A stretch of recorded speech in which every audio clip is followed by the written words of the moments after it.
Maganda at mapagpalang araw po sa inyong lahat. Ako po si Rochelle Valdez Robles aka Dungo ni Ilocania. In behalf of my team Puyog, ako po ay kumakatok sa inyong mga puso.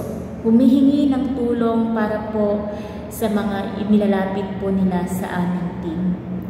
Kahit gaano po namin nais tulungan o aksyonan kaagad ang mga inilalapit nila, ngunit aminado po kami na hindi pa po namin kaya masyado o hindi pa po namin kaya agad aksyonan dahil po sa kakulangan namin sa pondo, dahil maliit lang po ang aming team, bago pa lang din, at ito po ay team na nabuong voluntary o kusang loob magbigay yung mga member dito.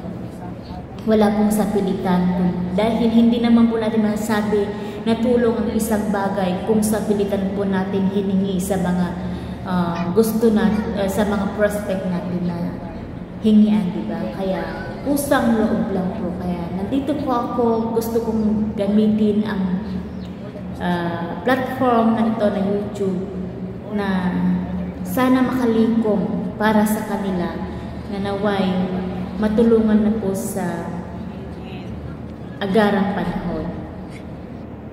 Kakapalan ko na po ang mukha ko sa mga madadaanan ng aking video, na sana kahit kaunting blessing lang po na ma-share nyo sa aming Team Puyog, at panigurado po makakaabot sa mga inilapit po nila na inilatag po dito sa aking video. At sa lahat po ng gustong tumulong, pwede niyo po akong i-direct message sa aking Facebook account na Rochelle Valdez Robles. At sana matulungan niyo po kami na matulungan din ang mga inilapit nila sa ating na kapwa natin na kailangan. Yan lang po, and maraming salamat, and God bless you all po.